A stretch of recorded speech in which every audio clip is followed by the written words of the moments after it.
No नहीं sir. नहीं sir. कुछ सॉल्विंग स्टार्ट हुई कि नहीं हुई अभी?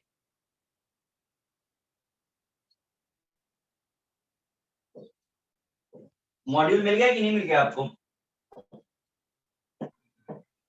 यस सर, मिल गया। Yes sir. कुछ स्टार्ट किया सॉल्व करना कि नहीं किया अभी?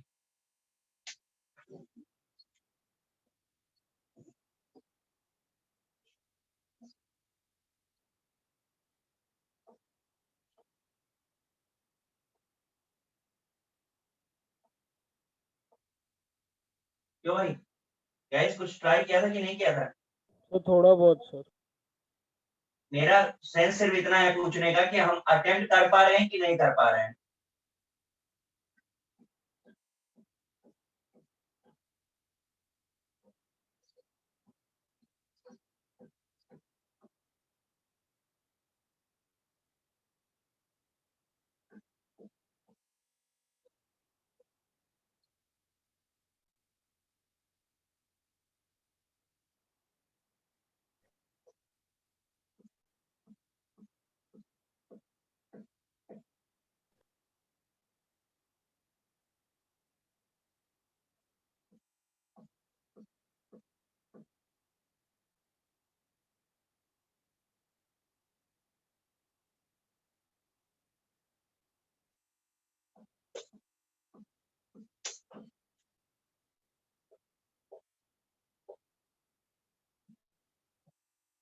चलो टेस्ट ऑफ वाटर। क्या लगता है वाटर को कैसे टेस्ट करना चाहिए? सबसे बेसिक आइडिया क्या होगा आपके पास अगर वाटर की टेस्टिंग हमें करनी है तो? Sir cobalt chloride paper. Okay, और कोई? Electrolysis sir. इलेक्ट्रोलिसिस बेटा, आपको टेस्टिंग जब कभी भी करनी होती है तो सबसे इजीएस्ट मेथड ढूंढते हैं। इलेक्ट्रोलिसिस इटसेल्फ बहुत कॉम्प्लिकेटेड है, हमें बहुत जरूरत हो तो भी हम नहीं कर पाते क्योंकि बहुत कॉम्प्लिकेशन आते हैं उसमें। Sir anhydrous copper sulphate use करके। हाँ ठीक है, और बताइए। बॉइलिंग पॉइंट चेक करके। फिर ये कॉम्प्लिकेटेड हो रहा है। आप, मैं आपको एक बात बोलता हूँ कि आप लेबोरेटरी में हो, ठीक है, और आपको टेस्टिंग अगर करनी पड़े तो आप क्या प्रेफर करोगे? आप बॉइलिंग पॉइंट टेस्ट करने के लिए आपको बहुत सारे apparatus की जरूरत पड़ने वाली है। सर शायद से स्टार्च पेपर टेस्ट होता है ना मॉइस्ट पेपर के लिए। कौन सा? सर कोई तो पेपर का टेस्ट होता है, स्टार्च पेपर का टेस्ट होता है, याद नहीं। आप लोगों ने एनहाइड्रस सीएसओ और ब्लू वाटर के कांटेक्ट में वो एक टेस्ट है। Anhydrous copper sulphate yes and second is anhydrous chloride, बस यही दो टेस्ट हैं। कॉपर सल्फेट पे आप वाटर ऐड करोगे, this become blue and colour. Cobalt chloride पे ऐड करोगे, this become pink. Pink. That's it, done. Colour. हाँ, तो ये इंस्टेंट टेस्ट जो है ना, बस यही चाहिए हमको। हम कॉम्प्लिकेशन, वैसे तो हम बहुत कुछ कर सकते हैं लेकिन इतना कॉम्प्लिकेशन कौन लाएगा? आप पॉइंट समझ रहे हो? यस। अब इसे थोड़ा कॉम्प्लिकेटेड अगर करना है तो मैं एक और टेस्ट बताता हूँ आपको। कैल्शियम कार्बाइड, आपको याद आ रहा है कैल्शियम कार्बाइड जो है क्या प्रोडक्ट बनाया था वाटर के साथ रिएक्शन करके?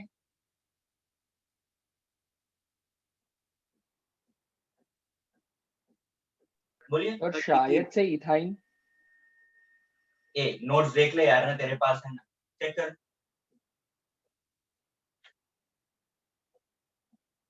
Calcium hydroxide and hydrogen and C2H2। Correct.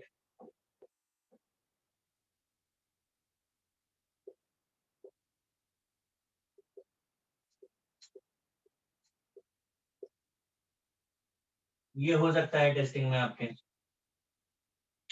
क्या अगर आप कैल्शियम कार्बाइड में वाटर ऐड करते हो, वाटर ऐड करते हो तो लाइम वाटर मिलने वाला है, इसको कोई फर्क नहीं पड़ने वाला। बट ये जो एसिटिलीन मिला ना, it burn with bright flame. अभी आपको क्या करना है, आपने कैल्शियम कार्बाइड में पानी डाला, टेस्ट ट्यूब के पास फ्लेम लेकर के जाओ, ब्राइटनेस आ जाएगी, जलने लगेगी। और तो ये कंफर्म कर देगा कि हाँ वाटर ने रिएक्शन किया होगा तभी एसिटिलीन बनी और एसिटिलीन की वजह से ये रिएक्शन होगी। आपको एक बहुत इंटरेस्टिंग चीज बताता हूँ। आप थोड़ा सा सोचोगे ना तो आपको बड़ा अजीब भी लगेगा कि हमने कभी सोचा क्यों नहीं इस बारे में। अभी हम लोगों के पास ना लेजर टॉर्च होते हैं, इट्स वेरी कॉमन, मतलब ठीक है हमारे पास नहीं है, आपके पास नहीं है, बट टेक्निकली ये सारी चीजें अवेलेबल होती हैं। आप थोड़ा सा इमेजिन करके एक चीज बताना, नहीं आप लोग क्रूज पे बैठे होंगे तो मूवीज में तो देखा होगा आपने, बड़े बड़े पानी के जहाज, ठीक है, उनमें भी पक्का इंजन होता है, उसमें भी फ्यूल कंबस्शन होता है, उसमें भी स्टीयरिंग होती है, बट क्या वो हमारी कार की स्टीयरिंग की तरह बड़ी आसानी से मूव हो जाते होंगे? नहीं सर। नहीं सर। नहीं बिल्कुल भी नहीं, बिल्कुल भी नहीं नहीं। सर। उन्हें बहुत दूर पहले ही, बहुत डिस्टेंस पहले ही अपने टारगेट को सेट करके डायरेक्शन सेट करना होता है, ठीक है। वो हमारी साइकिल और हमारी कार की तरह नहीं है 2 इंच लेफ्ट मारा ओवरटेक कर लिया।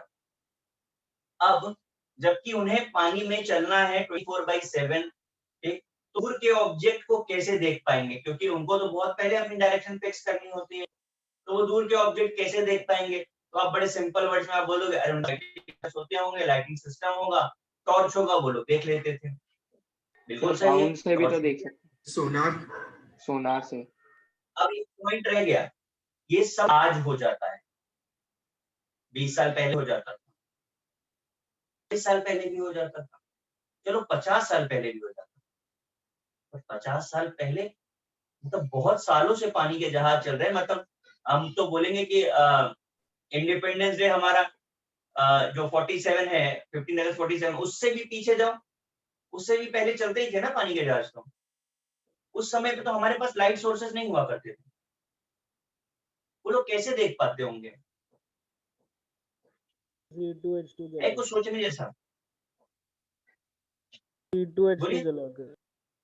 अच्छा वाह रे वाह मेरे लाल, मैं C2H2 पढ़ाया तो C2H2 जला दे, तो वहां क्या कैंडल में रख करके जलाने जाएंगे वहां पे? नहीं सर, कैल्शियम कार्बाइड नहीं सर, पता नहीं। और कुछ सोच लें।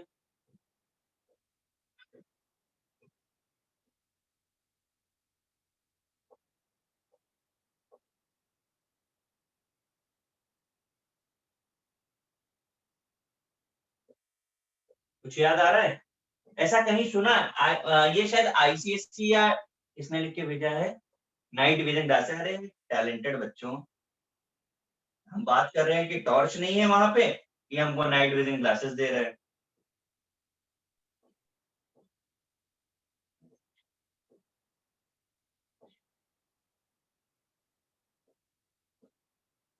बताएगा भाई कोई?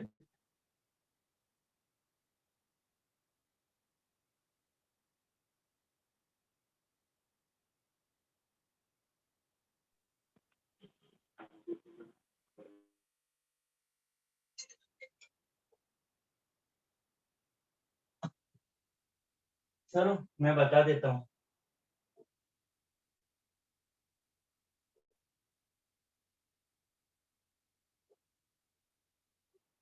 होम सिग्नल, एक क्या किया जाता था, एक ऐसा बॉक्स होता है,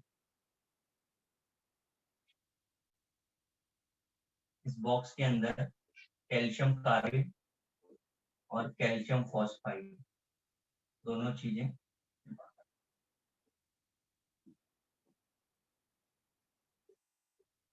रख करके इस बॉक्स को पानी में बहुत दूर फेंक दिया जाता था। अब ये जहां जाके फिर गिरेगा वहां पर वाटर एंटर कर जाएगा। वाटर की एंट्री करने के बाद इससे 2 गैसेस प्रोड्यूस होंगी, एसिटिलीन एंड फॉस्फाइन। पीएच3 ये रिएक्शन भी हम लोग बाद में फिर से पढ़ने वाले हैं, फॉस्फाइन बोलते हैं। जलती हैं और जलने के बाद बहुत सारी फ्लेम प्रोड्यूस होती है। ये फ्लेम उनको उनका पाथ देखने के लिए हेल्प करती है। पूछा हुआ क्वेश्चन है ये। This mixture is called home signal. Use समझ में आया? Yes sir. यस ठीक है। सर लेकिन ऐसे कितने बार फेंकेंगे सर ये बॉक्स? सॉरी? सर लेकिन ये बॉक्स तो वन टाइम यूज है ना सर, ये जो है?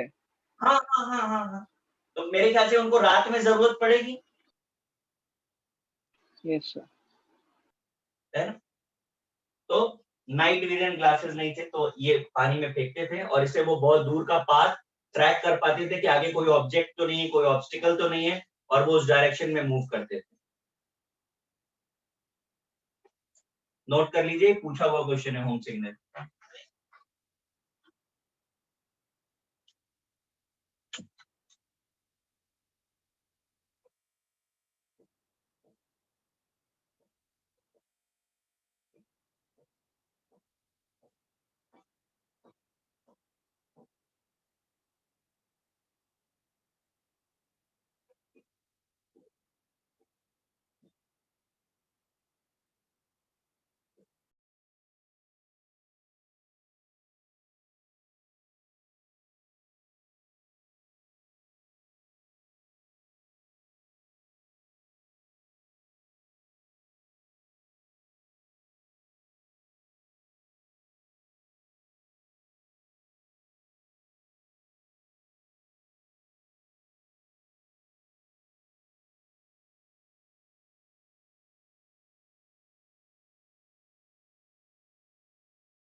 हो गया?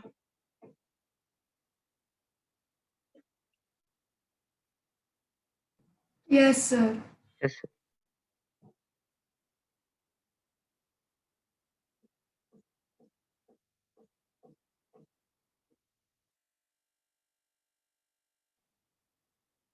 नेक्स्ट लाइन ले लीजिए।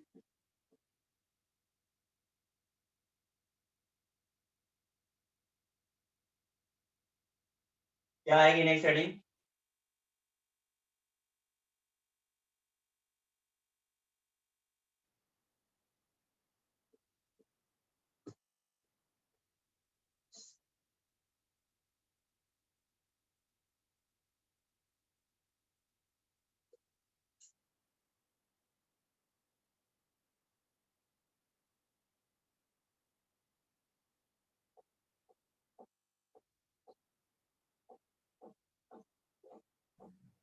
सर वो ऊपर की हेडिंग में दिख रही। बेटा मैं सेट कर देता हूँ, 2 मिनट देता हूँ मुझे।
अभी दिख रहा है?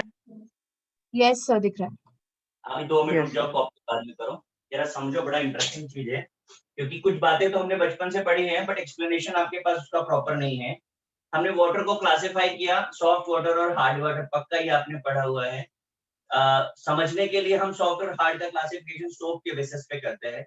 सोप में हमने वाटर ऐड किया और उसने अगर फोम दे दिया तो वो सॉफ्ट हो गया, और नहीं दिया तो हार्ड हो गया।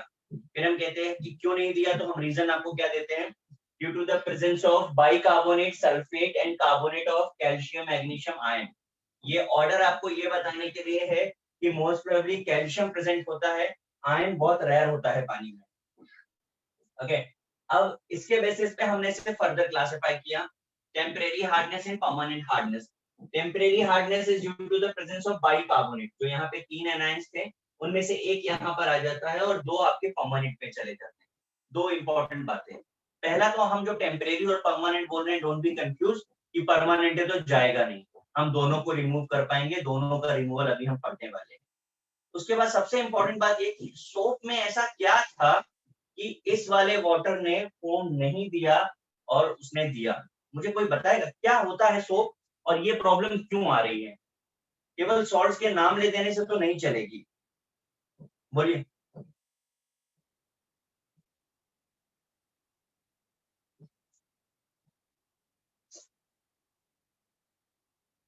बोलिए।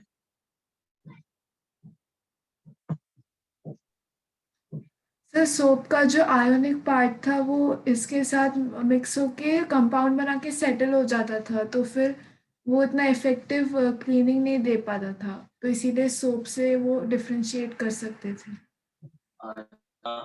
मुझे अच्छा एक और चीज बताओ, आपको लगता है सोप और डिटर्जेंट में कुछ डिफरेंस होता है, और both are same, difference in phase?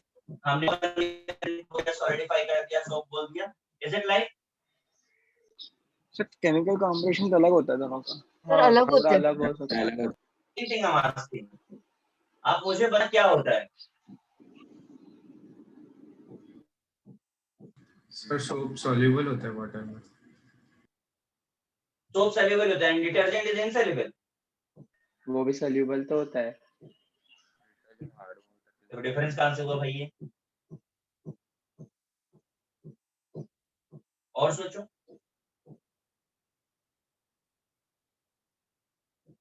अच्छा, सोप का फॉर्मूला पता है किसी को? सर सोडियम होता है, इतना पता है। हाँ सोडियम होता है। Sodium stearate. Yes sir. yes sir, sodium stearate. ये यार देखो, इतना सारा मैसेज लिख करके मत भेजो, मेरी आंखें इतनी स्ट्रांग भी नहीं है कि हम वहां तक पढ़ पाएंगे, टेलीस्कोप लग जाएगा। प्लीज बोल दो जो भी बोलना है, लिखो मत। मैं चलो बताता हूँ आपको। देखो मैं तो मतलब 10th 11th तक तो मैं ऐसे ही सोचता था कि सोप और डिटर्जेंट सेम होते हैं। आप लोग बहुत स्मार्ट हैं, आपको समझ आ गया कि नहीं, दोनों अलग है। ठीक, रही बात सोडियम के होने की और नहीं होने की, तो वो भी मैं आपको प्रॉपर एक एक्सप्लेनेशन देता हूँ। कुछ चीजें ऐसी हैं जो पार्ट ऑफ मिथ हैं, और एक बेसिक माइंडसेट से हमारे दिमाग में सेट हो चुकी हैं कि नहीं अब ऐसे ही होता है, तो नहीं है। सोप का पहले एक फॉर्मूला मैं आपको बता दूं कि क्या होता है। तो सोप इज R0Na। आपको पता है सोप जब कभी भी आया होगा, सोप से पहले भी तो क्लीनिंग की जाती थी। सोप नहीं होता था तो क्लीनिंग के लिए क्या यूज करते थे, बताइए? क्या लगता है क्या यूज होता होगा?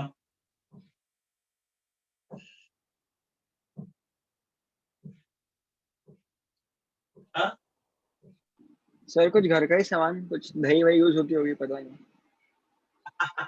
घर का सामान क्या यूज होगा? घर का सर सामान पता क्या नहीं। यूज करने वाले बताओ? पता है, नींबू के छिलके वो कुछ यूज किया करते थे। नींबू के छिलके, कैसे?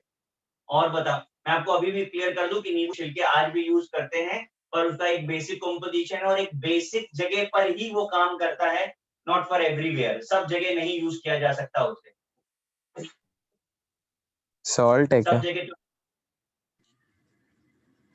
पूछ रहे हो, बता रहे हो? ऑयल। चलो एक चीज बताऊंगा आपको। हमने कितने सारे लोगों ने NaOH देखा है? NaOH कितने लोगों ने देखा है? सर एक्वियस सॉल्यूशन देखा है उसका। हाँ हाँ सर sir. solution Solution देखा देखा है। देखा है। Yes sir. क्या कैसा होता है एक्चुअल में, कैसा होता है? पता नहीं सर। NaOH बेसिक चिप्स के फॉर्म में आता है, इतने स्मॉल पीसेस होते हैं NaOH के, ठीक है।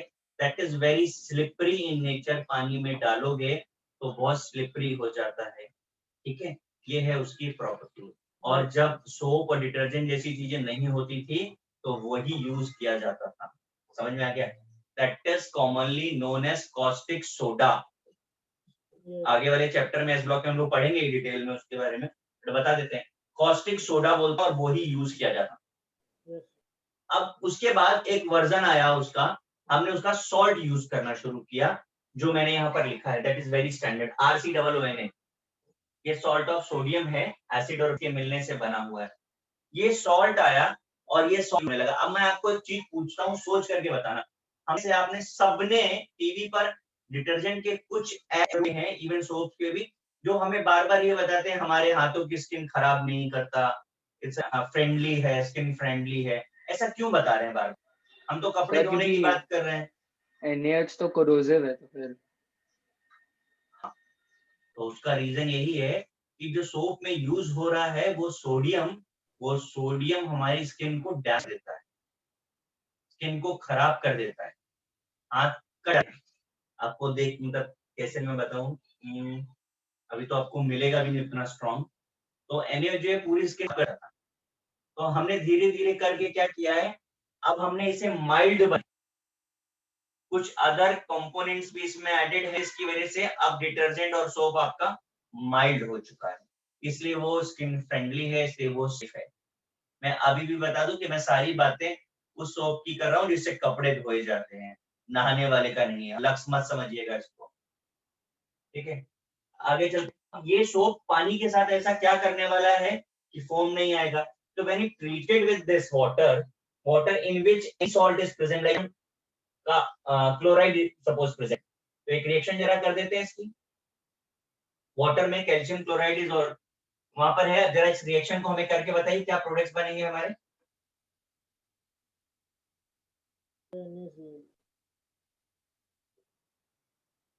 ये बना, Yes, sir. यस जब वाटर से रिएक्शन किया तो वाटर में ये सॉल्ट प्रेजेंट था। One second, my mistake, this is not right. तो ये प्रेजेंट था। अब ये सोप जिसे हम बोल रहे थे दिस इज वाटर सोल्यूबल, पानी में जाता है, आपको स्लिपरी फील देता है, आप देखते हो। But when water which contains calcium chloride combined to this compound which is insoluble by nature, तो जैसे ही पानी में डाला तो ये सोप का फॉर्मूला बदल गया और ये इनसेल्युबल हो गया। अब जब इनसेल्युबल हो गया तो ये पानी से रिएक्शन ही नहीं करता, तो जब पानी से रिएक्शन नहीं करेगा तो फोम क्या, कुछ भी नहीं आप देगा। एज सच ये पार्टिकल है, आपको दिखाई दे। समझ आया? Yes Yes, sir. ये एक बात। अभी भी वो पॉइंट बाकी है कि सोप और डिटर्जेंट में क्या डिफरेंस है, तो पक्का डिफरेंस है, और वो डिफरेंस मैं आपको आगे प्रोसेस में बताऊंगा जब इसकी सॉफ्टनिंग करेंगे, वाटर को सॉफ्ट बनाएंगे। आप कॉपी कर लीजिए, इसे कहीं साइड में लिख लीजिएगा। ये सोप है आपका, ये हार्ड वाटर है which combine to form this insoluble salt, because of this problem हो रही है।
गाइस हो गया कॉपी?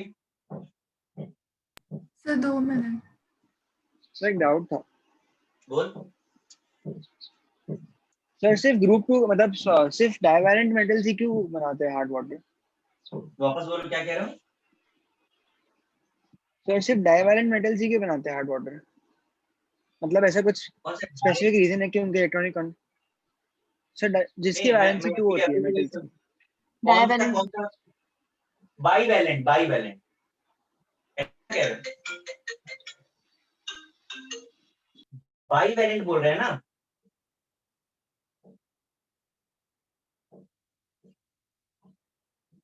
बोलिए हाँ क्या सर, बोल हाँ रहे थे सर आप? भाई, एक ही बात है। हाँ सर, एक ही बात है। अच्छा ठीक है, अभी सुनिए। हाँ, डाईवैलेंट बनाएंगे कि ट्राईवैलेंट बनाएंगे भाई, ये तो इस बात पे डिपेंड करेगा कि क्या अवेलेबल है पानी में। तुम क्रोमियम डाल दो उसका भी प्रॉब्लम है, ये तो ऑलरेडी है ना पानी में।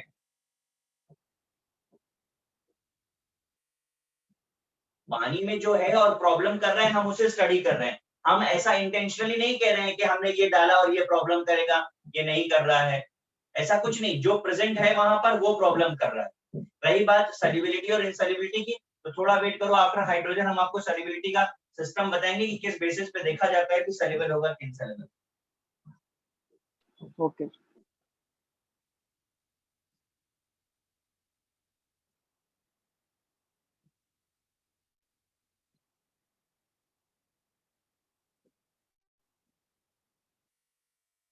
Done sir. कह रहा हूं मैं।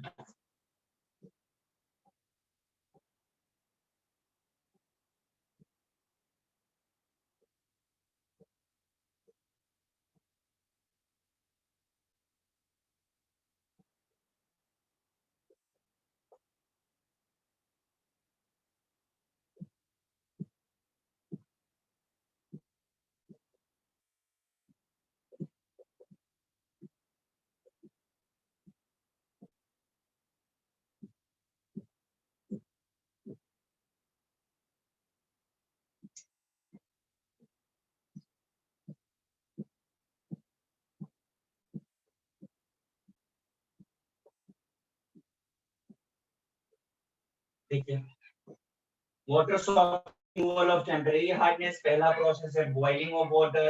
हम क्या करने जा रहे हैं, तो हार्ड वाटर को हम बॉईल करते हैं, आफ्टर दैट हम उसको फिल्टर करेंगे और after filtering will get soft water. ये तो बेसिक प्रोसेस हो गया। ओवरऑल रिएक्शन अगर हम देखें तो this temporary hardness is because of calcium bicarbonate which on boiling gives calcium carbonate CO2 and water. इसने प्रॉब्लम इसलिए क्रिएट किया था क्योंकि ये सॉल्युबल होता था, but when we boiled this become insoluble, जिसे हम फिल्टर करके रिमूव कर दे रहे हैं। समझा आपको प्रोसेस? Yes, water sir. में ये था जो प्रॉब्लम कर रहा था, हमने इसको बॉईल करके इनसॉल्युबल बना दिया और इनसॉल्युबल होने की वजह से फिल्टर होकर अलग हो जाए।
हो गया कॉपी?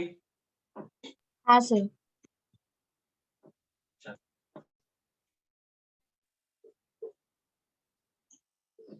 नेक्स्ट प्रोसेस है क्लार्क प्रोसेस, इसमें हम लोग लाइन यूज करते हैं।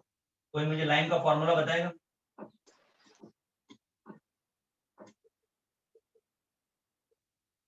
क्यों गए? बोलिए भाई, ये सब फॉर्मूलास पता होने चाहिए। Cow CaO, lime is calcium oxide, right. Hard water में लाइम डाल के बॉईल करते हैं, फिल्टर करते हैं, यू गेट सॉफ्ट वाटर। अब आपको रिएक्शन एक्सप्लेन कर देता हूँ। कैल्शियम बाइकार्बोनेट ऑलरेडी वहां पर है, हमने जब लाइम डाला तो दिस बिकम ऐसा, after boiling become carbonate and gel. This salt is soluble by nature, तो प्रॉब्लम था, नाउ बिकम insoluble, तो प्रॉब्लम सॉल्व। अगर आप कुछ चीजें नोटिस करी हो तो बताइए मुझे।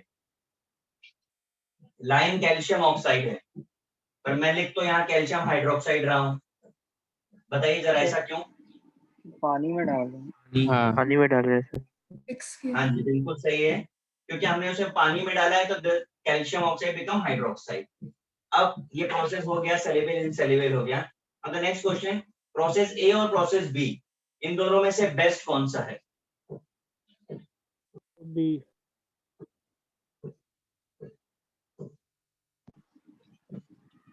यस बताइए कौन सा बेस्ट है? Clark's process. हाँ, क्लार्क्स प्रोसेस। Clark process. कोई क्यों लग रहा है भाई? उसमें कार्बन डाइऑक्साइड नहीं है, बाय प्रोडक्ट। और कोई बताएगा?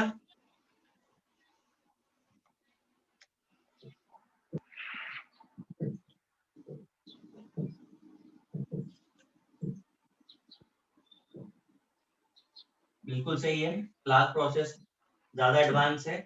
और कुछ ना समझ में आए तो एक बात हमेशा याद रखो, अगर किसी प्रोसेस का कोई नाम है तो पक्का अच्छा होगा, वरना तो अपन किसी को नाम ऐसे देंगे। तो मेरा वही लॉजिक था। ना वाह, मेरा वही लॉजिक था।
Done, sir.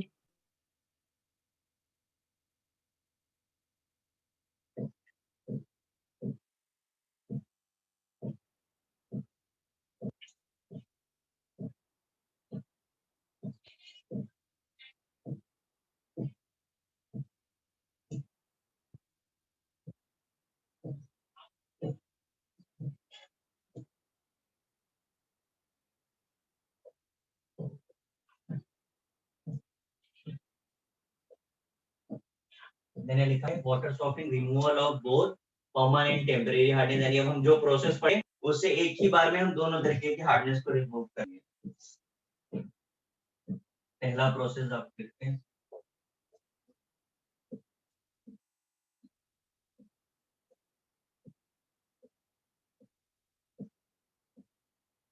Washing soda method है।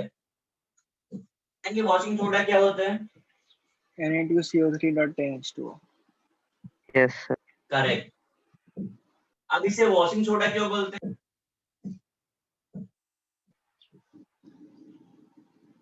बोलिए।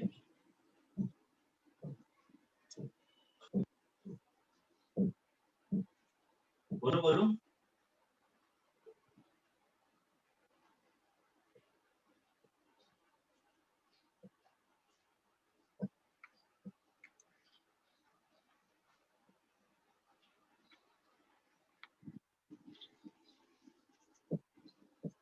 भाई यही वो पार्ट है डिटर्जेंट एक्स्ट्रा होता है। सोप और डिटर्जेंट में जो डिटर्जेंट में एक एक्स्ट्रा पार्ट है, एडिशनल पार्ट है, that is washing soda. And because of this जो डिटर्जेंट होता है वो किसी भी वाटर के लिए ज्यादा सुटेबल है। Detergent is more suitable. मतलब लाइक आप मुंबई में है, सब लोग, आपको पता है कि हम लोग जो वाटर यूज करते हैं that is also hard water. पता है कि नहीं पता हमको? हाँ यस क्यों भाई? Yes, sir. आपको देखना है तो आप ग्लास में पानी भर के रख दीजिए और फ्यू आवर्स, और उसके बाद आप पानी फेंकिए, देखिए ग्लास के अंदर आपको व्हाइट प्रेसिपिटेशन, व्हाइट कोटिंग दिखाई देगी। ट्रांसपेरेंट होगा तो डेफिनेटली दिखाई देगी। ठीक है, तो वो जो कोटिंग है वो किसकी है? वो सॉल्ट की है।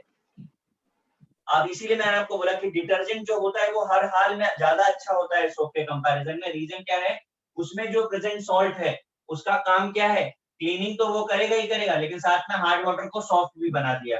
आपके सामने रिएक्शन लिखी हुई है, ये आपका हार्डनेस कॉजिंग सॉल्ट था, सॉल्युबल होता था, बाद में ये इनसॉल्युबल बन गया और रिमूव हो गया। समझा? Yes, sir. अब देखिए दूसरा प्रोसेस जरा।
अब जरा प्रॉपर्ली लिख लीजिएगा, मैं एक्सप्लेन करता हूँ।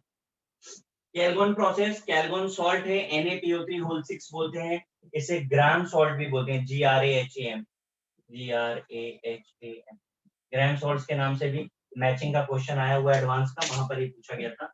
ग्राम सॉल्ट है, ये सिंप्लीफाइड वर्जन, ये इसका एक्चुअल। अब देख रहे हैं कैसा है, कोऑर्डिनेशन कंपाउंड है, Na2Na4PO3 when it boiled with hard water. तो हार्ड वाटर में परमानेंट के लिए हमने कैल्शियम क्लोराइड लिया हुआ है, तो क्या करता है, 4 सोडियम 2 कैल्शियम को रिप्लेस कर देते हैं और ऐसा सॉल्ट बना, राइट।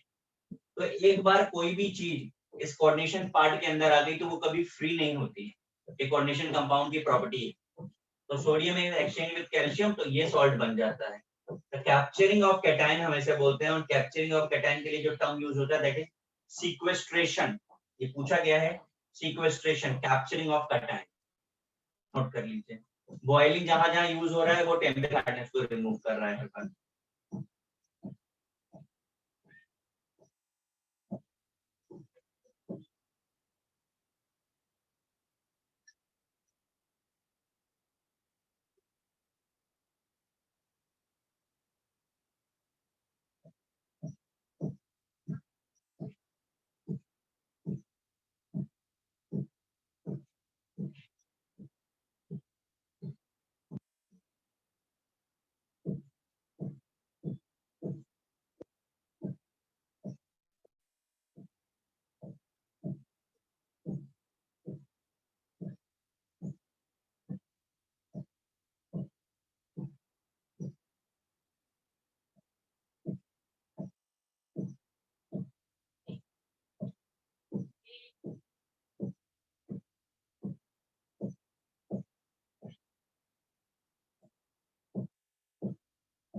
Done sir. सर एक सबका हो गया गाइस? सर एक मिनट लिख लीजिए।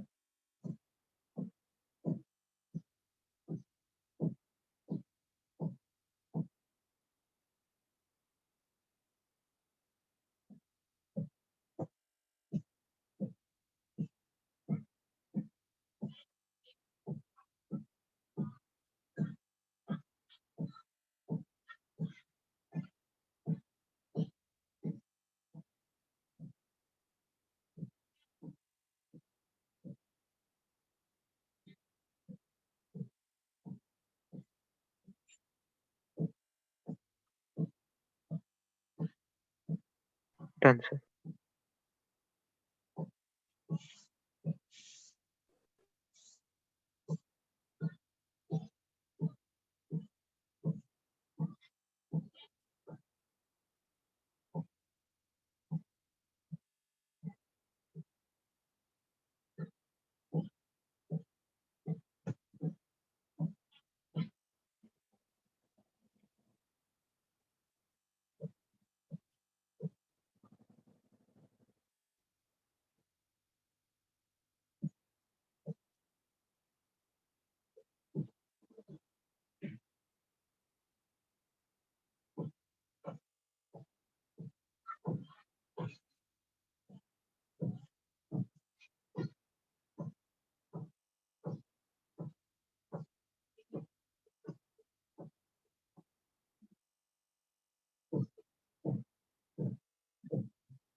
नेक्स्ट प्रोसेस है आयन एक्सचेंज प्रोसेस। इसमें दो एक्सचेंजर यूज होते हैं। इनऑर्गेनिक एक्सचेंजर में परम्यूटिक और जियोलाइट। आप देखो छोटा सा फॉर्मूला है Na2Al2Si2O8.XH2। ये आपसे पूछा गया है फॉर्मूला। इस छोटे से फॉर्मूले को हम ऐसे रिप्रेजेंट करते हैं Na2Z से, सोडियम जियोलाइट। ये रहा। जब इसे हम हार्ड वाटर से बॉईल करते हैं तो एक्सचेंज हो जाता है NaCl प्लस कैल्जियोलाइट बन जाता है। फिल्टर करके रिमूव कर लीजिए। Now the problem is what कि हमने जो जियोलाइट रिमूव किया, मतलब सोडियम जियोलाइट को यूज करके जो कैल्शियम जियोलाइट बनाया, ये तो वेस्ट हो जाने वाला है। तो इस वेस्ट से हम वापस सोडियम जियोलाइट रिकवर कर सकते हैं and for that purpose we use brine. Brine is used to recover the sodium zeolite from waste. अब ब्राइन पता है किसी को क्या होता है guys? Yes sir. Yes, sir. क्या होता है बोलिए, बताइए। Concentrated solution of salt sir and aqueous water. Yes sir aqueous solution। 10% NaCl solution, right. इसे यूज करते हैं। इसके बाद ऑर्गेनिक एक्सचेंजर है जिसमें हम रेजिन यूज करते हैं। Resin is long carbon chain structure. लिखने के लिए जगह खत्म हो गई है, कॉपी कर लीजिए फिर मैं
हो गया?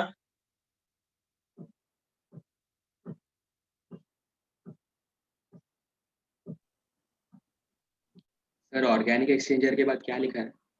Resin long carbon chain structure, वो मैं अभी एक्सप्लेन करूंगा। ऊपर का इरेज कर दूं क्या? Yes, sir.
देखिए जरा, रेजिन हमने आपको बोला लॉन्ग कार्बन स्ट्रक्चर, और इसके दो साइड होते हैं, कैटायनिक साइड और एनायनिक साइड। कैटायनिक में H+ है, एनायनिक में OH- NH2 सारी पॉसिबिलिटीज हैं। तो जब इस रेजिन को हम हार्ड वाटर यानी कैल्शियम क्लोराइड के साथ बॉईल कर रहे होते हैं, तो कैल्शियम कैटायन बनाता है, Cl एनायन बनाता है। तो कैल्शियम कैटायनिक साइड पे चला जाता है, Cl एनायनिक साइड पे चला जाता है और एक्सचेंज हो जाता है। मतलब यहाँ अगर कैल्शियम गया तो ये H+ फ्री करेगा, इसने Cl लिया, ये OH- फ्री करेगा। फिल्टर करने के बाद आप उसे सॉल्व करें।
सर इसमें जो Cl2 है वो एनायनिक साइड पे जा रहा है, कैटायनिक।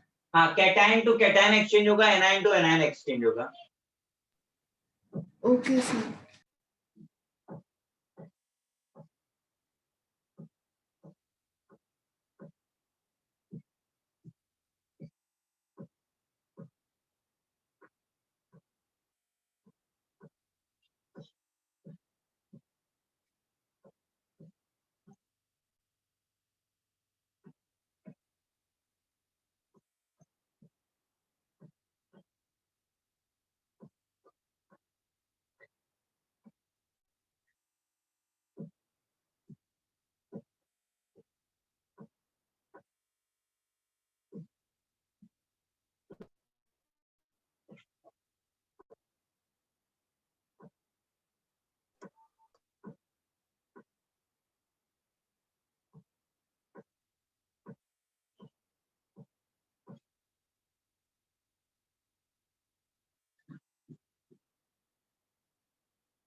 Done, sir.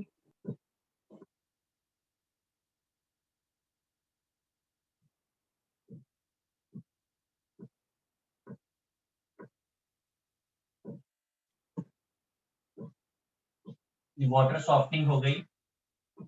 अब यहाँ पर एक चीज आपने देखा कि हमने जो भी वाटर को सॉफ्ट बनाया, क्या वो ड्रिंकिंग पर्पज के लिए सुटेबल है या नहीं? नहीं सर। नहीं, sir.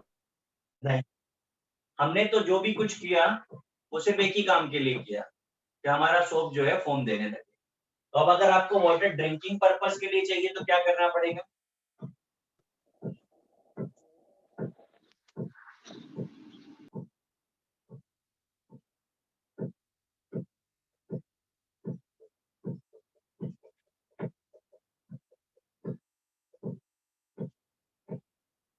बेसिकली ये तीन चीजें हमें करनी होती हैं फॉर ड्रिंकिंग पर्पस। इनका सबका अपना इंडिविजुअल रोल है। आरओ क्या होता है बताएगा कोई? Reverse osmosis, sir. Exactly, reverse osmosis.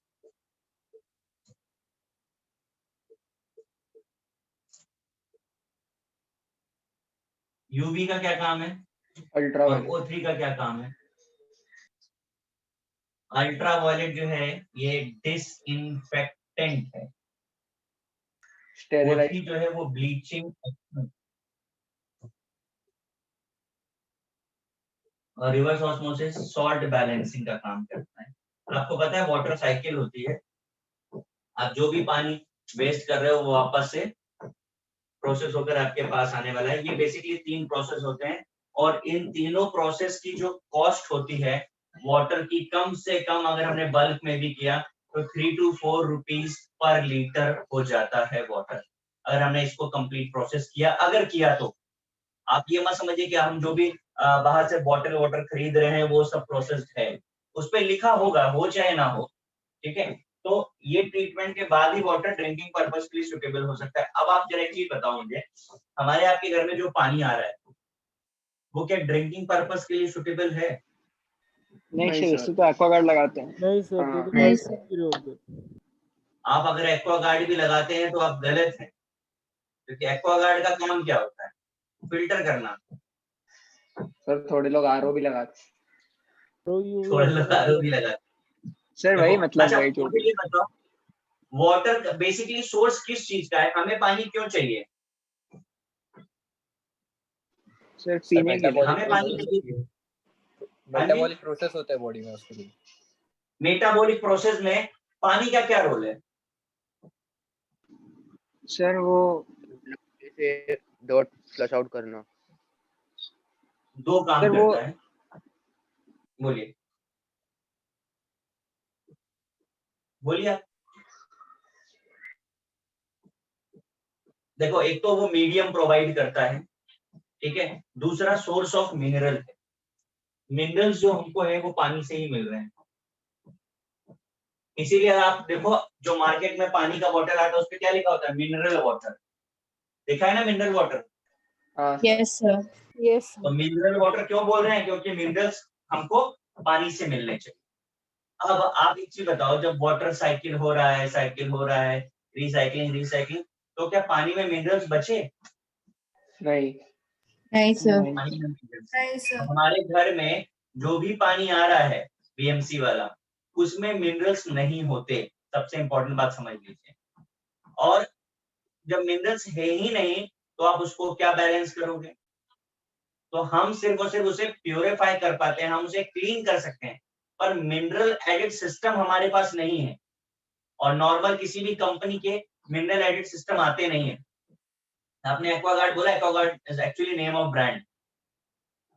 हाँ सर मतलब वही। हाँ, बहुत सारे लोगों को आरओ पूछो तो वो हेमा मालिनी बता देते हैं।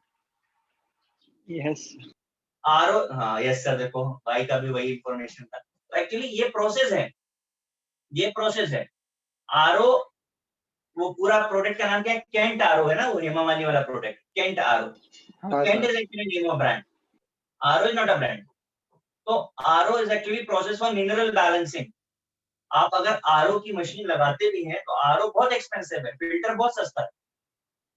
फिल्टर आई थिंक 3-4-5,000 में आ जाता है, बट अगर आप आरओ की बात करोगे तो 10,000 प्लस लगेगा। क्यों? क्योंकि वो क्या करने वाला है, मिनरल को बैलेंस करने वाला है। That's a basic requirement of drinking water. अब एक और भी चीज यहाँ पर आप थोड़ा समझिए कि कितना भी कर लीजिए मिनरल्स तो है आयन के नहीं पानी में, आपको बहुत कम क्वांटिटी में मिनरल्स मिलते हैं हम लोगों को, एटलीस्ट मुंबई वालों को तो बहुत कम ही मिनरल्स मिलते हैं पानी में। अब ये सारा ट्रीटमेंट तो गवर्नमेंट देगी नहीं। गवर्नमेंट क्या करती है, इसका सब्स्टिट्यूट है उसके पास, इन तीनों ट्रीटमेंट का सब्स्टिट्यूट। और वो सब्स्टिट्यूट क्या है? क्लोरीन। पता है आपको क्लोरीन के बारे में? सर इतने सारे प्रोसेसेस का एक ही सब्स्टिट्यूट। हाँ, सरकारी काम है ना, सस्ता सुंदर टिकाऊ।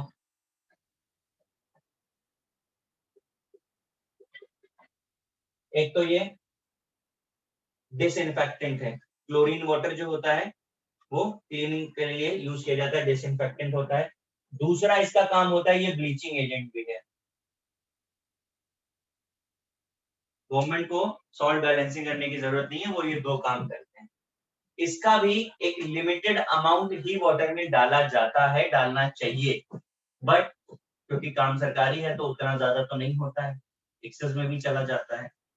ठीक, एक्सेस में चला जाता है तो क्या होता है, अब आपने ये रिएक्शन पढ़ी है, शायद आपको याद आ जाए, क्लोरीन प्लस वाटर गिव्स,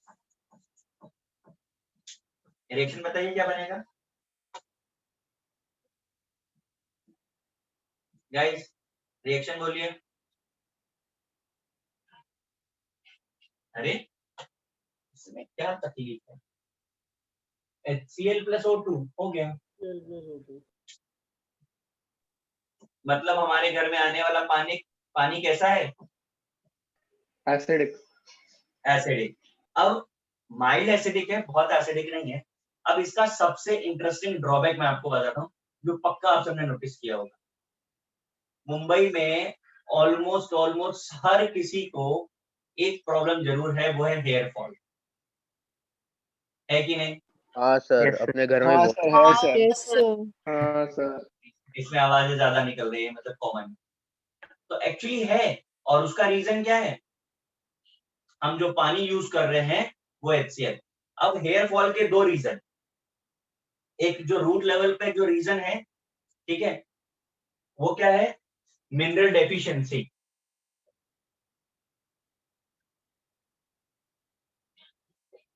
हमारे पानी में मिनरल्स नहीं है तो मिनरल की डेफिशिएंसी है।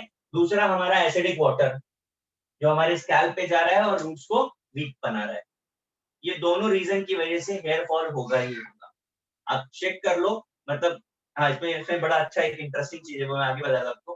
पर hair fall is very very very much common, right, और स्पेशली इन इसमें ज्यादा कॉमन होता है। ये सिंबल्स पता है ना हमें? हाँ सर। हाँ सर। सर, मेरी मम्मा तो पता नहीं क्या क्या क्या क्या मंगाती रहती है हेयर फॉल के लिए। देखो, तो ज्यादा कॉमन है, किसमें ज्यादा कॉमन है, मेल्स में कि फीमेल्स में? मेल्स में मेल्स सर। में। सर मेरे को होता था, मैं तो मेल ही बोलूंगा। हाँ सर। देखो कैसा है, जो हेयर साइकिल होती है ना वो 365 डेज की होती है। अब थोड़ा बायोलॉजी बताते हैं आपको। तो 365 डेज की साइकिल है, मतलब जो भी हेयर ग्रो किया है उसे निकलना है और उसकी जगह पे एक नया बाल तो आएगा ही आएगा। ये बेसिक फंडा है, ये सबके साथ होता है। अब प्रॉब्लम ये हुआ कि मेल्स में और फीमेल्स में लॉस दोनों में बराबर हो रहा है।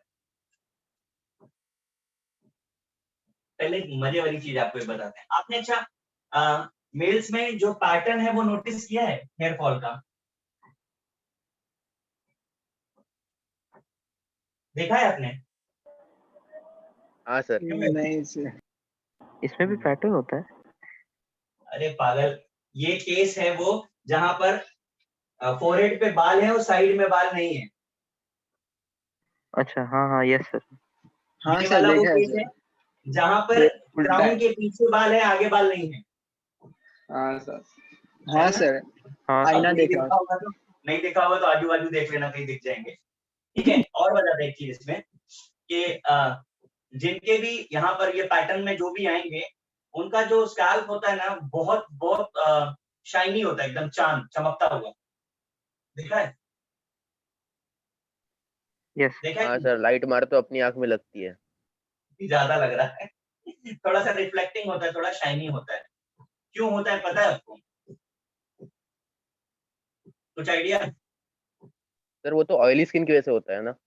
ऑयली स्किन, आप ये जो बेसिक टर्म है ना ऑयली, ये एक्चुअल टर्म नहीं है, ये आउट ऑफ साइंस बात हो गई कि हमने ऐसा बोल दिया कि कहीं भी कोई भी हमें स्लिपरी दिख रहा है तो हम बोलते हैं ऑयली है, ऑयल लाइक है, डजंट मीन ऑयली है। अच्छा एक बात और बताओ सोच करके, हेयर फॉल इतना कॉमन है, बहुत बड़े बड़े लोगों को भी आप देखो वो लोग पूरा साफ है, चाहे हॉलीवुड हो या बॉलीवुड। क्या अभी तक कोई ऐसी मेडिसिन नहीं बनी कि लोगों के बाल आ पाए? इतने बड़े बड़े साइंटिस्ट हैं, डॉक्टर्स हैं, क्या बना नहीं पाए? सर अमिताभ उसका बच्चन, ऑल्टरनेटिव है ना हेयर ट्रांसप्लांट। हाँ मतलब सोचो मेडिसिन ना, तो बड़े नहीं बड़े है। मुकेश अंबानी भी गंजा है, अनिल अंबानी भी गंजा है, अरे अमिताभ बच्चन भी अनुपम गंजा है। खेर, अनुपम खेर तो जवानी से गंजा है। Jeff Bezos. तो क्या ऐसी कोई मेडिसिन अभी तक बनी नहीं है? अरे इवन सलमान खान सर वो कहाँ गंजा है? हाँ सर। है, पैटर्न है पैटर्न। वो अब तुम ज्यादा डिटेल में मत जाओ, वो तुम आराम से बैठ के गूगल करते हैं, ठीक है? तो सब इतना बड़ा प्रॉब्लम है और कोई सोल्यूशन ही नहीं है इसका। और इन सारी बातों का आंसर सिर्फ एक ही चीज से मिलने वाला है, मैं आगे जो आपको बताने वाला हूँ, और वहां से ये बात भी क्लियर हो जाएगी कि किसी भी फीमेल में कितना भी हेयर फॉल क्यों ना हो, उसमें कभी भी कोई पैटर्न डेवलप नहीं होता है। लॉस हो सकता है पर उनमें कभी वो बाल्डनेस का फीचर कभी भी नहीं दिखाई देगा कि वो बोले कि नहीं तो साफ हो गया, सन्नाटा आ गया, वो नहीं होगा। मैं आपको बताता हूँ कि क्या है एक्चुअली। मेल्स में जो हार्मोन होता है वो होता है टेस्टोस्टेरोन। ये तो पढ़ा होगा हमने 10th में। हाँ सर। Yes Yes. सर। अब ये टेस्टोस्टेरोन क्या होता है कि जैसे ही हेयर फॉल स्टार्ट होता है एक एज के बाद, टेस्टोस्टेरोन मतलब सॉरी जहां पर, मैं कहां पे बना दूं, यहाँ पर, तो जहां पे लॉस हुआ इस जगह पर, तो ये पोर्स ओपन हो जाते हैं। पोर्स जैसे ही ओपन होते हैं तो स्किन डैमेज हो सकती है। स्किन डैमेज हो सकती है तो उसकी रिपेयरिंग के लिए ये टेस्टोस्टेरोन एक हार्मोन बनाता है, that is called DTH, not direct to home, this is dihydrotestosterone hormone. Dihydrotestosterone hormone बोलते हैं, डीटीएच बोलते हैं इसको। ये डीटीएच क्या होता है? एक ऑयली सिक्रीशन करने लगता है स्किन को प्रोटेक्ट करने के लिए, ताकि वहां पे कोई बैक्टीरिया वायरस नहीं आ जाए, और इन पोर्स को क्लोज कर देता है प्रोटेक्शन के लिए। तो एक बार जब पोर्स क्लोज हो जाते हैं ना, तो दोबारा रूट डेवलप नहीं हो सकती है। तो ये रीजन है कि अगर मेल्स में एक बार स्टार्ट हो गया तो यू कैन कंट्रोल ओनली, पर regrow is not the process. Regrow होगा ही नहीं कभी, क्योंकि रूट्स क्लोज हो जाते हैं। तो सर ट्रांसप्लांट में क्या करते हैं? क्या चीज? सर उसे ट्रांसप्लांट में क्या होता है? ट्रांसप्लांट में क्या करते हैं? वो हटाते हैं वो लेयर को? वो भी आपको बताते हैं, पहले ये समझ लो। तो क्या होगा कि जैसे ही केस आएगा तो डॉक्टर्स क्या कर सकते हैं कि हाँ उनको रीजन पता चल जाए फाइंडिंग से, और उसके अकॉर्डिंग क्या करेंगे, वो आपको सिर्फ और सिर्फ कंट्रोल करवा देंगे, रीग्रो नहीं करवा पाते। ये बात हमेशा था, रीग्रो नहीं होता मेल्स। क्यों? क्योंकि क्लोज हो गया। अब एक मेडिसिन बनी, सिर्फ एक ही है, गूगल कर लेना आप आराम से बैठ के फुर्सत में, अभी करने की जरूरत नहीं है।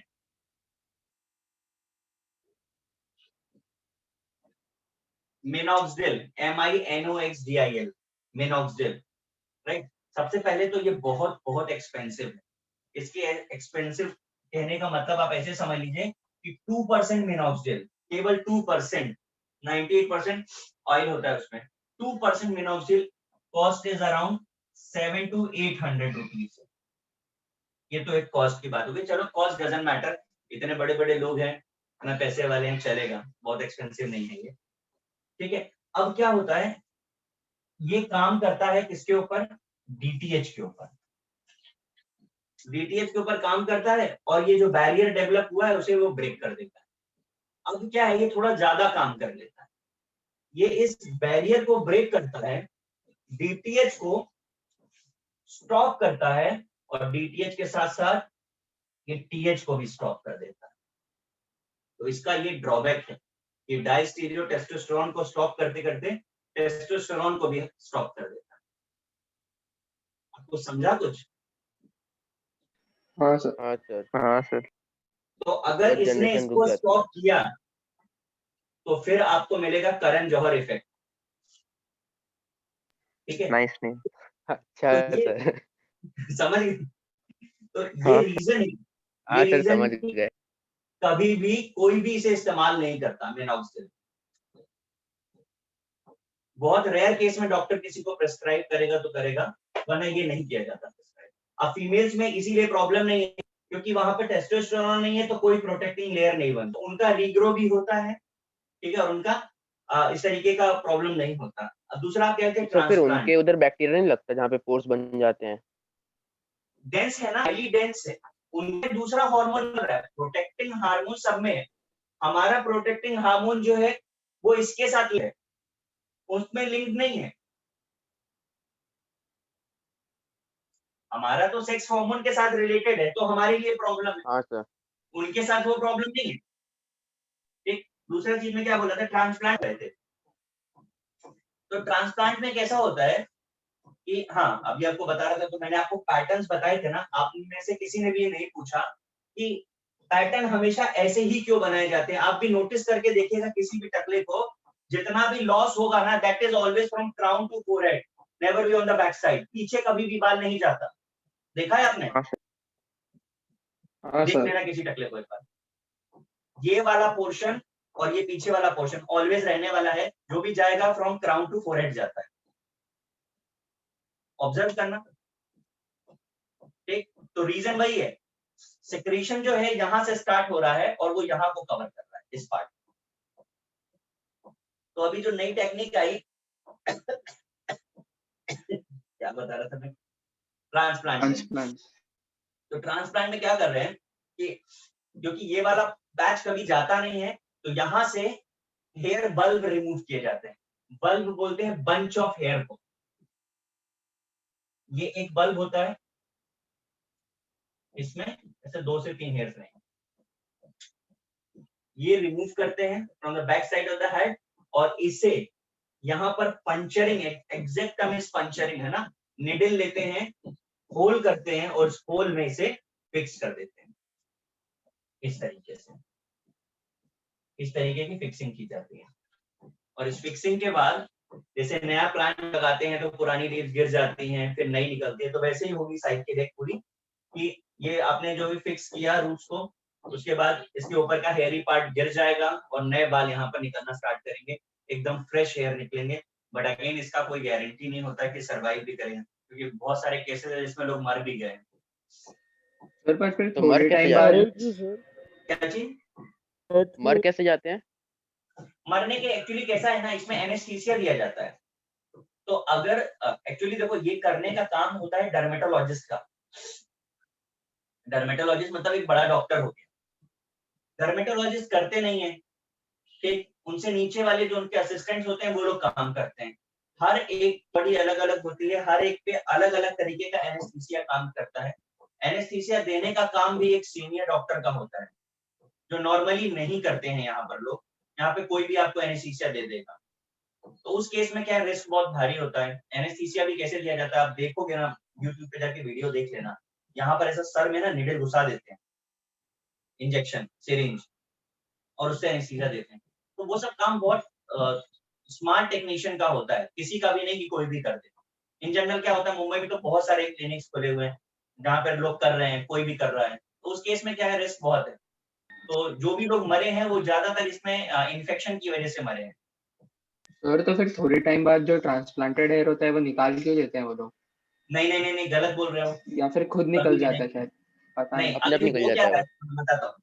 आपने आपका पहले जब कभी भी हम ये ट्रांसप्लांट कराएं तो उससे पहले हमें कॉज ऑफ हेयर लॉस पता होना चाहिए। हमारे बाल गिरे होते हैं, मिनरल डेफिशिएंसी की वजह से हमारे बाल गिरे थे, एसिडिक वाटर की वजह से। बेसिक रीजन की बात कर रहा हूँ, बहुत सारे रीजन हो सकते हैं। आपने ट्रांसप्लांट कर दिया, नए बाल निकल आए, भाई नए बाल निकले तो भी तो आप उसे एसिडिक वाटर और मिनरल डेफिशिएंसी दे रहे हो कि नहीं दे रहे हो? तो ये रिटेन क्यों करेगा, सीधे गिर Yes. जाएगा।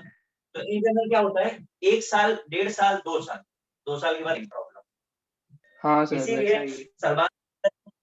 सलमान खान का पुराना उठा के गूगल पे जाकर के देखना ना, 5 साल 10 साल, और बराबर हेयर पैचेस समझ में आएंगे, कितना लॉस हुआ गेन हुआ, सब आपको दिखाई देगा।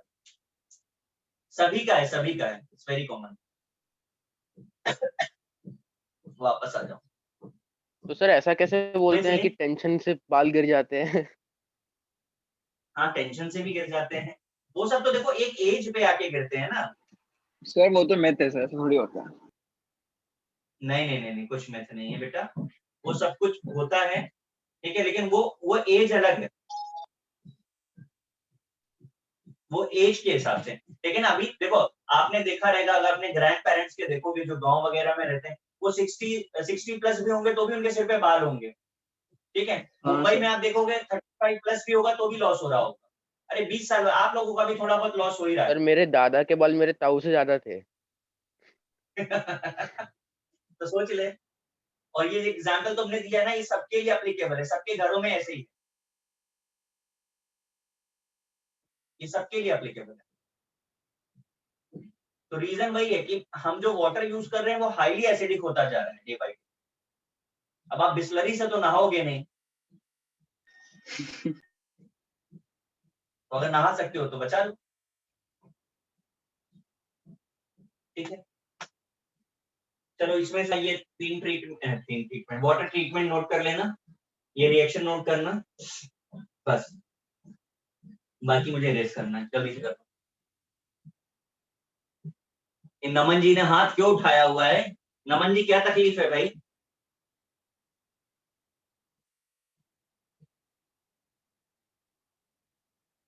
नमन,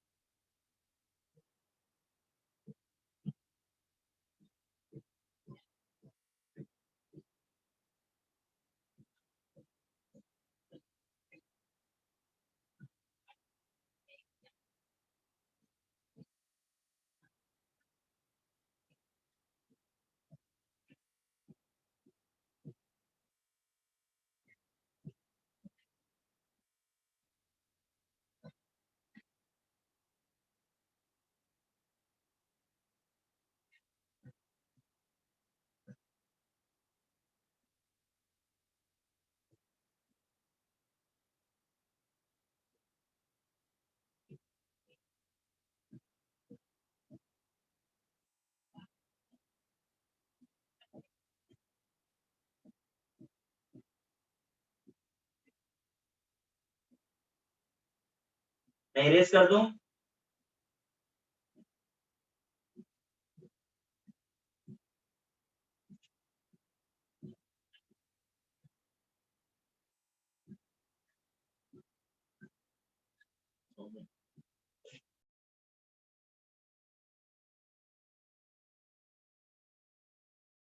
Yes, sir. सर वो रिवर्स ऑस्मोसिस के नीचे क्या लिखा है? Salt balancing. Okay sir.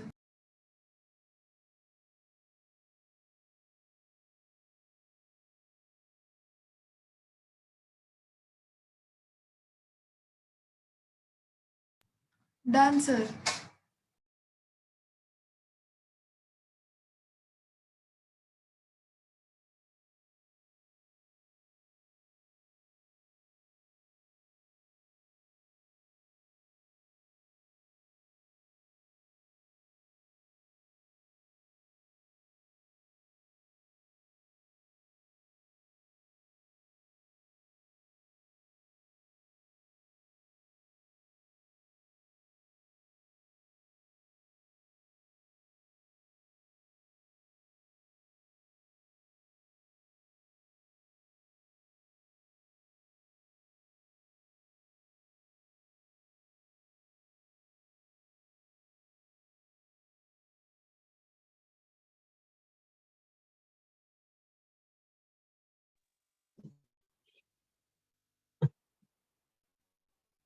जरा इंडेक्स देख करके मुझे बोलो क्या है नेक्स्ट क्लासिफिकेशन। वाटर वाला पार्ट हो गया है।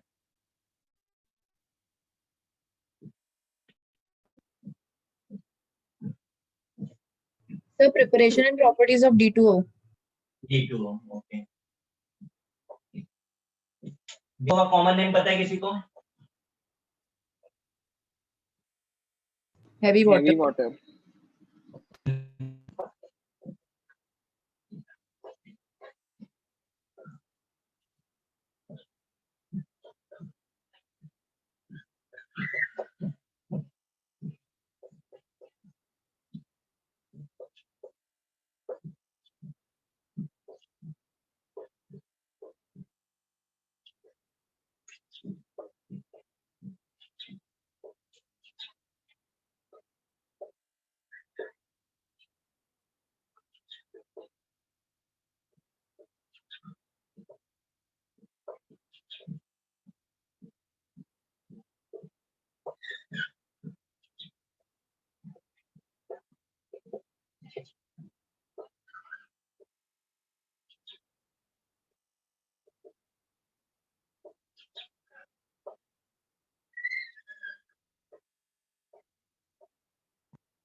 देखो जरा यहाँ पे हैवी वाटर को हैवी क्यों बोलते हैं ये पूछा है, तो it is because of molecular mass. आप देख पा रहे हो 2 into 2 plus 16 20 आ रहा है, that's why called heavy water. Normal water contain 1/6, यानी 1 लीटर वाटर में 1/6000 लीटर जो है D2O होता है, तो हमें बनाने की जरूरत नहीं, हम सेपरेशन करेंगे by fractional distillation based on boiling point होता है। H2O का बॉइलिंग पॉइंट 100 डिग्री है और D2O का 101.3, तो आप 100 पे ले जाकर H2O निकल जाएगा, D2O रिमेनिंग। सेकेंड प्रोसेस है by fractional crystallization based on freezing point. H2O 0 degree पर फ्रीज और 3.81 पे, तो एक का टेम्परेचर देखिए फ्रीज करके उसे हम अलग कर लेंगे और दूसरा सेपरेट हो जाता है।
हो गया कॉपी?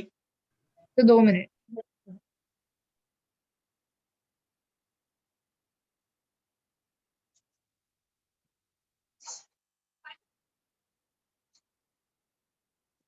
Yes, sir, done.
हो गया?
कॉपी करिए, मैं एक्सप्लेन करता हूँ।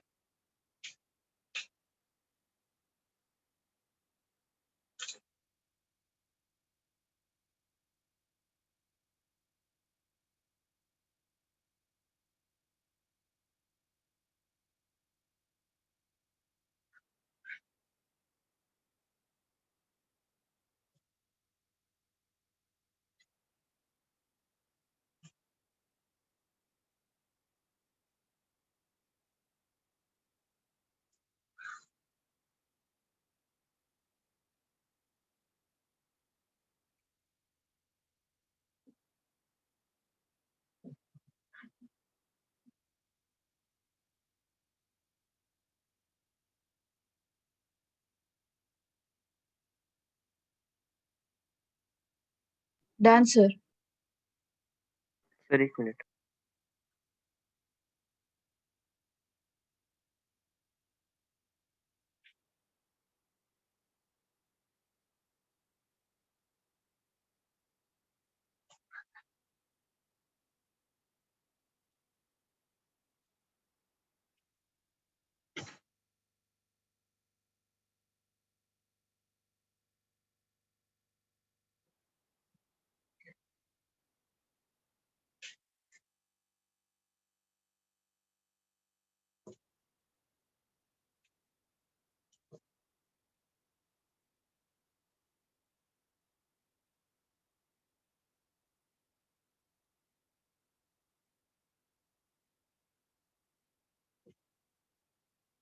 हो गया कॉपी? Yes sir. चलो देखो, कलरलेस, विस्कस, सेल्युबल, ओडरलेस, ये नॉर्मल बात है वाटर के लिए। सेकंड स्टार पॉइंट बड़ा इंपॉर्टेंट है। Value of all the physical constants are higher than H2O। मतलब आप देखो मैंने फ्रीजिंग पॉइंट लिखा था स्पेसिफिकली एकदम 3.814 होता है एग्जैक्टली।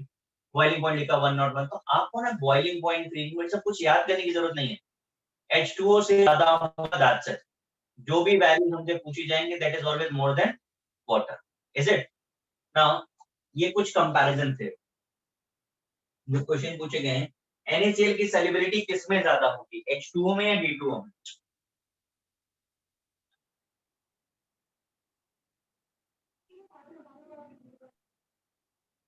H2.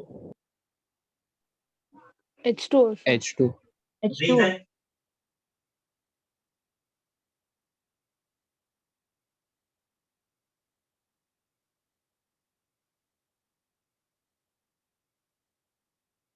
सर D2O से ज्यादा पोलर है. रीजन क्या देंगे? Sir higher dielectric constant. ठीक है।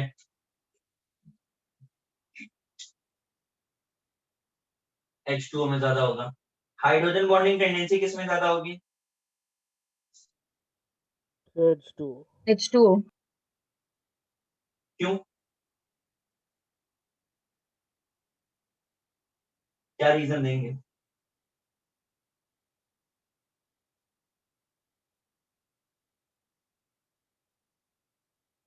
बोलिए। ये लिखा हुआ है, केमिकल बॉन्डिंग में पढ़ाया था, कुछ बताया था आपको? विस्कोसिटी के लिए रिस्पॉन्सिबल कौन होता है? Hydrogen bonding. Hydrogen bonding. और ये रीजन यहाँ से रिलेट भी करता है। If D2 is more viscous, solubility कम होगी कि ज्यादा? कम। वही है, सॉल्वेंट अगर विस्कस ज्यादा होगा तो सॉल्युबिलिटी कम हो जाती है। नेक्स्ट रेट ऑफ रिएक्शन, किसका ज्यादा होगा? कौन फास्ट रेट करेगा या कौन रेट? H2. हल्का वो रहेगा। भी दिख रहा है क्या? सोडियम क्लोराइड की सॉल्युबिलिटी ज्यादा, अंदर रेट ज्यादा है। इसमें कुछ कॉपी करना रह गया, मैं इरेज कर दूं? सर इरेज कर दो।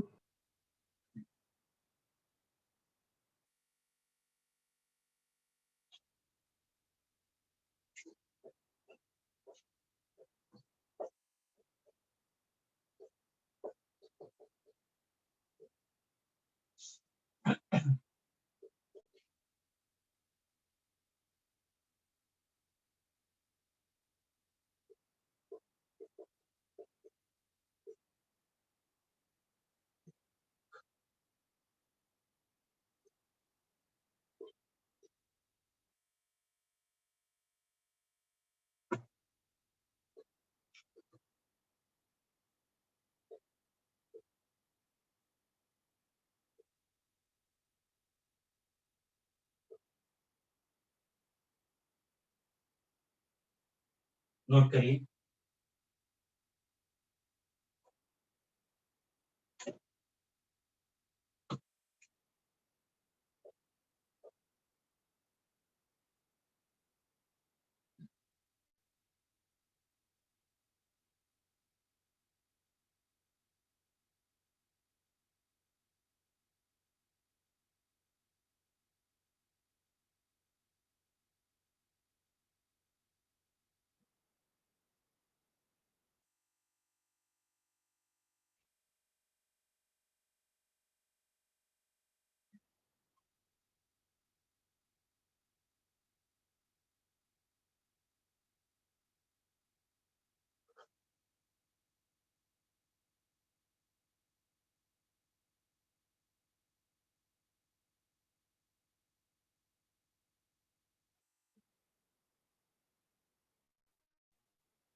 मैं कॉपी करा आपने इसको?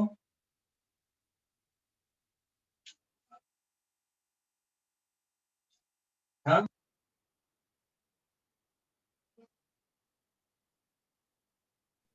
2 minute sir.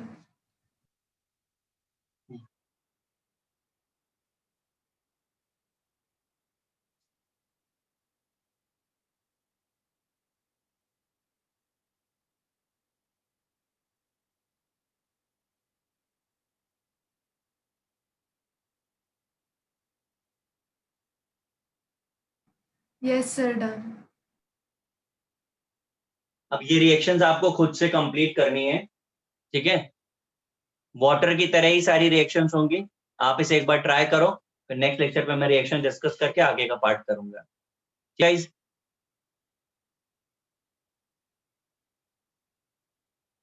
Yes sir. Yes sir. और मॉड्यूल मिल गया है Yes, तो sir. ट्राई करिए इसको। हाँ सर। ठीक है बेटा, चलिए बाय।